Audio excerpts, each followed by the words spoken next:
So, Austin, you remember Cliff Blezinski? How could I forget? Man, you remember this guy? Good old Cliffy so he was B. like, he made Gears of War. Yeah.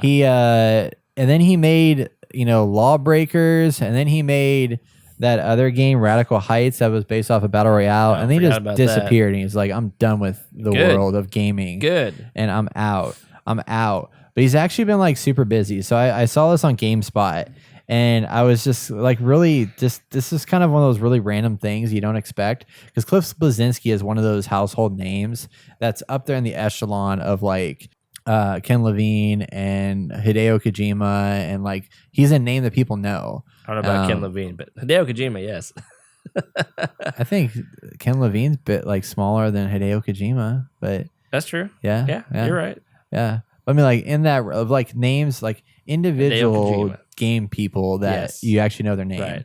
Which Todd Howard, yeah. Corey Barlog is now on that list, but he used to not be beforehand. Right. So, but Cliff Blezinski is in that. Like Cliffy B, like he's in that. So all this stuff happened. He was like, I'm done making video games. I'm not going to get it anymore. So now he's been doing something that I never would have expected him to do, which is he's working in theater. Like good. He invested. So he apparently, I didn't know this. So he invested. Obviously, he invested in Epic. He was early starter of Epic because he created Gears. So I mean, he did some good stuff. Like Gears is a game that's lived on forever.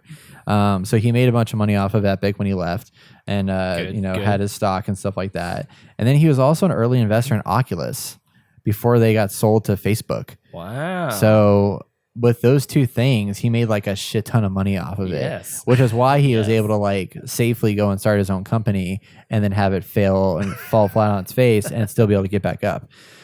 So then he went and invested and became a producer for a play called Hades Town. Hades Town. And it won 8 Tony Awards, which is a lot. Wow. Including Best Musical. And that was a huge victory for him, obviously.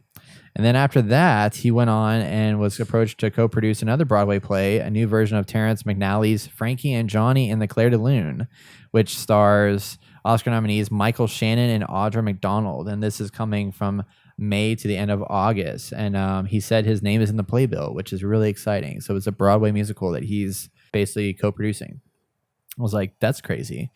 And then additionally, he's working on his memoir. He's trying to get it all together. And it's going to be a book that's basically like kitchen confidential for the gaming industry. So what happens behind the scenes in professional gaming studios. So I think that could be interesting. It could be kind of like the Blood, Sweat, and Pixels that, Jason Schreier put out. Right. So I think, he's been in it so long that he definitely could provide some good insight on that. I'm anxious to see what this memoir kind of falls into. And he's also in the restaurant business. He's invested in the Raleigh Beer Garden and the station in Raleigh, North Carolina. So it's crazy to me that here we have a guy who is in the games industry, had a big screw up, and then has been able to like completely shift into other realms and find huge success. So it's like, moral of the story is, if you see something coming your way, and one thing's not working out, you can pivot and still survive as long as you invested in Oculus, made a shit ton of money. Oh, yeah. Or just in general. Yeah. Like, I just think you can do it in general. Like I was saying, especially when Lawbreakers or Radical Heights came out, it's like, dude, just go away. Just go away. Honestly, I think Radical Heights had a lot of legs. I feel like it could have survived had it been a different time and a place. Oh, yeah. He just kept getting late to the game. Yeah. Because like it didn't bring anything new to the table. Because Fortnite was already out. So like it had that same kind of personality as Fortnite. And it didn't bring anything new to the table in regards to like gameplay like Apex did. Right. So I think that's why it wasn't able to succeed. Yeah. And that's kind of a bummer for them. Yeah. So. Well, I'm just glad that he's doing something else. He's got out of the industry because he left, he came back, failed. And I was like, man, just don't come back. I appreciate everything he's done for the gaming industry because he's helped move it along at key moments in time. And so it's like, you've done your job, just go. And I'm glad to see that he's being successful in other places. So living the dream, man.